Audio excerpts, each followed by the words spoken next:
अस्सलाम वालेकुम व्यूवर्स आप देख रहे हैं चैनल ब्लैक रोज़। व्यूवर्स, इस चैनल के प्लेटफॉर्म से हम ये जानने की कोशिश करते हैं कि किस तरह 1984 में भारतीय वज़ीर आज़म मिसेस इंदिरा गांधी ने भारतीय खुफिया एजेंसीज़ के साथ मिलकर ऑपरेशन ब्लू स्टार को अंजाम दिया और फिर इस ऑपरेशन ब्लू स्टार के नतीजे में किस तरह लाखों सिखों के खून की होली खेली गई। व्यूवर्स, अगर आपने अभी तक हमारे चैनल ब्लैक रोज़ को सब्सक्राइब नहीं किया तो चैनल ब्लैक रोज़ को सब्सक्राइब कीजिए और बेल आइकन को प्रेस कीजिए ताकि हमारी लेटेस्ट वीडियोस आप तक पहुंच सकें।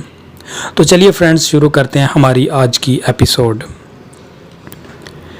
प्रताप कौर और भल्ला बातों में मसरूफ़ हो गए। इस दौरान प्रताप कौर ने उसे दरबार साहब में ताज़ा असलहे की आमद की खबर से आगाह किया, जिस पर एसपी भल्ला सिर्फ मुस्कुरा कर रह गया। प्रताप कौर को इस बात की समझ ही ना आ सकी कि रॉ की मदद से भारतीय वज़ीर आज़म मिसेस इंदिरा गांधी ने जो खुफिया एजेंसी थर्ड एजेंसी के नाम से बेतहाशा इख्तियारात सौंप कर कायम की थी, ये उसी थर्ड एजेंसी का कारनामा था। थर्ड एजेंसी ने मिसेस इंदिरा गांधी के हुक्म पर अपना खूनी जाल दरबार साहब पर फैलाना शुरू कर दिया था। ये लोग अलग से घिनौना खेल खेल रहे थे। भारतीय सियासत की काली देवी अपने लहू की प्यास बुझाने जा रही थी। मिसेस इंदिरा गांधी ने हर सूरत इलेक्शन जीतना था और इस इलेक्शन में कामयाबी तब ही मुमकिन थी जब वो हिंदू वोटर्स को इश्तियाल दिला सके। उसके लिए सिखों का कत्लेआम नागुज़ीर था। उसने दरबार साहब पर हमला करके दोहरे मकासद हासिल करने का घिनौना मंसूबा अपने करीब तरीन और ज़हीन तरीन साथी रॉ के साबिक डायरेक्टर काओ की मदद से तैयार कर लिया था और अब उस पर अमल करने जा रही थी। प्रताप कौर ने भी कच्ची गोलियां नहीं खेली थीं। एसपी भल्ला की मुस्कुराहट ने उसे बावर करवा दिया कि दाल में कुछ काला है। वो जान गई कि ये भी इस तरह की कोई साजिश होगी जिसका एक मोहरा वो खुद भी है। उसे समझ आ गई कि ये असलहा भी भारतीय इंटेलिजेंस ही दरबार साहब के अंदर पहुंचा रही है ताकि यहाँ मौजूद सिखों को पाकिस्तान के एजेंट करार देकर उनके खिलाफ मुसल्लह कार्रवाई का जवाज़ तलाश किया जा सके। उसे अपनी जिम्मेदारियों के साथ साथ अपनी हुदूद का भी इल्म था। वो जानती थी कि उसके जायज़ और नाजायज़ अहकामात की तामील पंजाब के हर महकमे के अफसरान सिर्फ़ इसलिए कर रहे थे कि वो इस वक्त बेशुमार इख्तियारात की मालिक है, लेकिन उसके इख्तियारात की भी एक हद थी। उसे बता दिया गया था कि इंटेलिजेंस के दीगर मामलात से उसे दिलचस्पी लेने की इजाज़त नहीं दी जा सकती, और ये भी कोई ऐसा ही मामला था। अपनी तजस्सुस पसंद तबीयत के बावजूद उसने अगली बात भी पूछनी मुनासिब ना समझी और खामोशी से एल्बम में लगी तस्वीरों का जायज़ा लेती रही। एसपी भल्ला के फ़ोन की घंटी तकरीबन 15-20 मिनट के इंतज़ार के बाद बजी थी। दूसरी तरफ लाइन पर वही आला ऑफिसर था जिसे उसने कुछ देर पहले नींद से उठाकर उससे मतलूबा मालूमात तलब की थीं। कश्मीरा सिंह तकरीबन 1 महीने से अपने घर से गायब है। अभी तक उसकी वापसी की कोई इतला नहीं मिल सकी। अंदाज़ा लगाया जा सकता है कि वो या तो पुलिस के खौफ से फ़रार हो गया है या फिर सरहद पार ट्रेनिंग लेने गया है। दूसरी तरफ से उसे मतला कर दिया गया। सर, दूसरी बात ज़्यादा सही दिखाई देती है। आपके हुक्म से कार्रवाई की इजाज़त हो तो। आप कैसी बातें कर रहे हैं भल्ला साहब? Most welcome. आप जिस तरह मुनासिब समझते हैं करें। हमें तो मतलूबा नताइज से गर्ज है, और फिर आपसे ज़्यादा हमारे लिए काबिल एतमाद और काबिल इज़्ज़त कौन हो सकता है? दूसरी तरफ से बात करने वाले आला ऑफिसर का लहजा चमचागिरी की चुगली खा रहा था।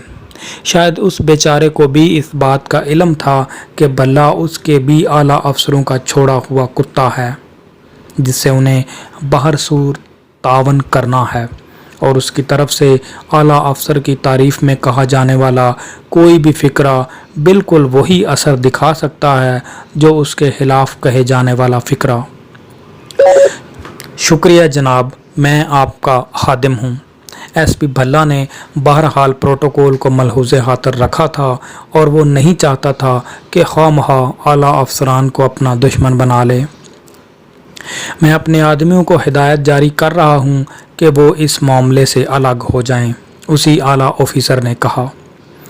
धन्यवाद, हम कल सुबह ही एक्शन करेंगे। मुझे उसके ठिकाने का इल्म हो गया है। एसपी भल्ला ने एहतराम के साथ फ़ोन बंद कर दिया। कल नहीं, अभी 2 दिन ठहर जाओ। कल ही इस शख्स की मुलाकात मुझसे हुई है, इसलिए 2-3 दिन मोहलत मिलना ज़रूरी है। इस दरमियान आप इस पर कड़ी नज़र ज़रूर रखें। वैसे आपको मुतमिन रहना चाहिए। जो एक मर्तबा प्रताप कौर के शिकंजे में फंस गया, वो फंस गया, बच कर नहीं जा सकता। एसपी भल्ला के फ़ोन रखते ही प्रताप कौर ने कहा। उसकी बात करने का अंदाज भी हुक्म देने जैसा था, लेकिन क्या मजाल जो भल्ला ने एक लम्हे के लिए भी उसकी बात का बुरा मनाया हो। भला जानता था कि उसकी मौजूदा शानो शौकत का इन्हिसार भी प्रताप कौर पर ही था। ये प्रताप कौर ही थी जिसकी फ्राहम करदा इतलात पर उसने तूफ़ान उठा रखा था और खालिस्तान नवाज हुर्रियत पसंदों के लिए दहशत का निशान बन चुका था। जैसा आपका हुक्म बीबी जी। भल्ला ने सर हम तस्लीम कर लिया। कोई मज़ीद हिदमत हो तो बंदा हाज़िर है, फ़िलहाल नहीं। और हाँ, आज के बाद तुम्हारा कोई आदमी मुझसे रब्ता नहीं करेगा। मैं ख़ुद ज़रूरत पड़ने पर रब्ता किया करूँगी। ये अमरेक सिंह बहुत चालाक लड़का है। मैं नहीं चाहती कि उसके दिमाग में मेरे मुतल्लक कोई भी गलत ख्याल जगा पाए। ऐन मुमकिन है वो भी मेरी निगरानी कर रहा हो।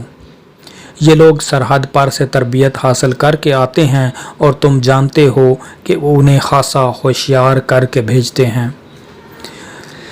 आपके हुक्म के मुताबिक काम हो गया बीबी जी, मुतमिन रहिएगा। एसपी भल्ला ने फिर सरे हम तस्लीम किया। कुछ देर बाद दोनों बातें करते रहे। फिर जिस तरह प्रताप कौर अंदर आई थी उसी तरह उसने दोबारा अपने जिस्म को चादर में लपेटा और एसपी के ताक़ुब में बड़े एतमाद से कदम उठाती हुई चल दी।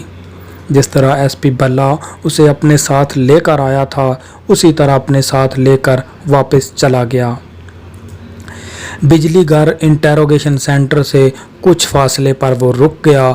यहाँ सड़क के एक कोने में पहले से छुपी स्याह रंग के शीशों वाली कार ने जैसे ही एसपी भल्ला को इस तरफ आते देखा, वो जीप के बिल्कुल साथ खड़ी हो गई। प्रताप कौर ने एसपी भल्ला से गर्मजोशी से मुसाफा किया और चुपचाप उसी कार में उतरकर सवार हो गई। सड़कों पर सिवाय पुलिस की गश्ती पार्टियों के और कोई जी नफ्स कम ही दिखाई देता था। यूं भी शाम डलते ही यहाँ एक तरह से कर्फ्यू का समा बंध जाता था और लोग पुलिस या फिर खालिस्तान नवाज अनासर के खौफ से कम ही बाहर निकलते थे। प्रताप कौर को अपनी कोठी से कुछ फासले पर ही कार से उतर गई दरख्तों के झुंड से एक साया निकलकर तेज़ी से उसकी तरफ बढ़ा। ये इंटेलिजेंस के बहुत से एजेंटों में से एक था। इन लोगों को बतौर ख़ास यहाँ सिर्फ इसलिए मुतय्यन किया गया था कि वो इस बात का ख्याल रखें कि कहीं अमरेक सिंह के साथी प्रताप कौर की निगरानी तो नहीं कर रहे। इस साये की तरफ से सब अच्छा की इतला मिलने पर प्रताप कौर ने सुख का सांस लिया और लंबे लंबे कदम भरती अपनी कोठी के बगली दरवाजे से अंदर दाखिल हो गई। उसकी आमद और वापसी का सिवाय उसके और भारतीय इंटेलिजेंस के और किसी को इल्म नहीं हो सकता। लाला जगत नारायण ने हस्बे आदत एसपी की बात सुनी और कहका लगाकर हंस दिया। اگر آپ کا مقصد مجھے ہوشیار کرنا ہے تو شکریہ، لیکن مجھے لگتا ہے کہ آپ مجھے ہوشیار کرنے نہیں بلکہ خوف زدہ کرنے کے لیے تشریف لائے ہیں۔ لالا جی، مجھے امید ہے آپ میری بات کو سیریس لیں گے۔ یہ اطلاع ہمارے بہت خاص ذرائع نے دی ہے اور یہ اطلاع غلط نہیں ہو سکتی۔ ایس پی بھلہ نے لالا جی کے کہکے کو نظر انداز کرتے ہوئے کہا۔